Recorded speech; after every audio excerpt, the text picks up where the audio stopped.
बात यूपी के देवरिया की, जहां बीएसएफ के कांस्टेबल शहीद प्रेम सागर के घर जब सीएम योगी आदित्यनाथ गए तो उन्हें लेकर एक विवाद खड़ा हो गया।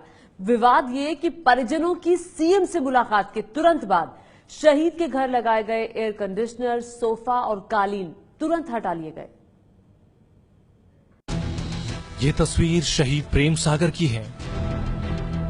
वो जम्मू कश्मीर के पुंछ की कृष्णा घाटी में आतंकियों से लड़ते हुए शहीद हो गए थे। उनके परिजनों से मिलने के लिए सीएम योगी आदित्यनाथ 12 मई को यूपी के देवरिया गए थे। योगी से मुलाकात की इस तस्वीर को ध्यान से देखिए। यहाँ पर आप देख सकते हैं कि शहीद के घर पर कालीन बिछा है और घर की दीवारें चमक रही हैं। दरअसल प्रशासन ने योगी की यात्रा के मद्देनजर रातों रात शहीद के घर का कायाकल्प कर दिया था। जिस कमरे में योगी को बैठना था वहां एसी की व्यवस्था की गई, बिजली का पोल लगवा दिया गया था, घर के अंदर सोफा, कालीन और टेबल सब कुछ लगवा दिया गया था। हद तब हो गई जब योगी के जाते ही ये सभी सामान तुरंत हटा लिया गया। कि यही वो कमरा है जहां योगी आदित्यनाथ ने प्रेम सागर के परिजनों से मुलाकात की थी। अगर इस कमरे के बारे में आपको बताऊं तो इस वक्त जो आप कमरे की स्थिति देख रहे हैं, इसमें भी जो रंगाई पुताई का काम है वो रातों रात प्रशासन की तरफ से करवा दिया गया। ये जो झरोखा देख रहे हैं, इस जगह पे प्रशासन ने एक एसी लगवा दिया था। उसके अलावा जो दरवाजे हैं, दरवाजों पर जो पेंटिंग है वो पेंटिंग भी प्रशासन ने रातों रात कराई थी। इसके अलावा इस जगह पर एक सोफा लगाया गया था जहां योगी आदित्यनाथ बैठे थे, एक कालीन बिछाई गई थी इस फर्श पर। उसके अलावा यहाँ पे शहीद प्रेम सागर के परिजनों को बैठने के लिए कुछ कुर्सियों की व्यवस्था की गई थी। मैं बात करूंगा शहीद प्रेम सागर के बड़े बेटे ईश्वर चंद से। ईश्वर, ये बताइए कि घर में क्या क्या बदलाव प्रशासन ने करवाए थे? जी सर, आप तो देख ही रहे हैं, मतलब यहाँ सोफे वोफे सर प्रशासन ने ही लगवाए थे। उन्होंने लगवाया ही था, और कुर्सी उर्सी सब उन्होंने ही लगवाया। कालीन, कुर्सी, सोफे? जी सर। और ये रंगाई पुताई? जी सर, सब वही प्रशासन ने ही करवाया। ये कब हुआ था ये?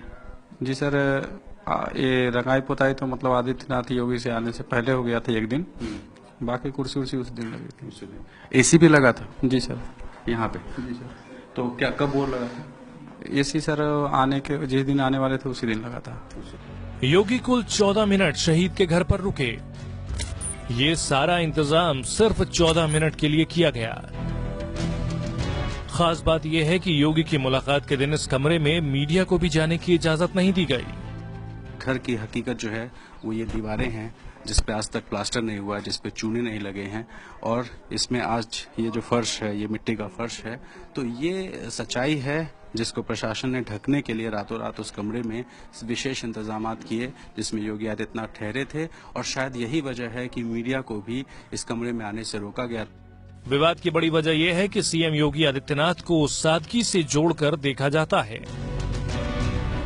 ऐसे में प्रशासन ने उनके लिए जिस तरीके से यहाँ इंतजाम किए उस पर सवाल खड़े किए जा रहे हैं। इस मामले पर तो राजनीति भी शुरू हो गई है। जम्मू कश्मीर के पूर्व सीएम उमर अब्दुल्ला ने ट्विटर पर लिखा कि अगर योगी की जगह राहुल गांधी होते तो प्रतिक्रियाएं कुछ और होती। योगी आदित्यनाथ शहीद के घर इसलिए गए थे क्योंकि शहीद प्रेम सागर के परिजनों ने कहा था कि जब तक मुख्यमंत्री नहीं आते वो अंतिम संस्कार नहीं करेंगे। योगी की तरफ से मिलने के आश्वासन के बाद ही अंतिम संस्कार हुआ था, लेकिन मुलाकात ने एक नए विवाद को जन्म दे दिया है। तो आपने देखा 14 मिनट के लिए इतने सारे इंतजाम, विवाद तो होना ही था। ये है एबीपी न्यूज, आपको रखे आगे।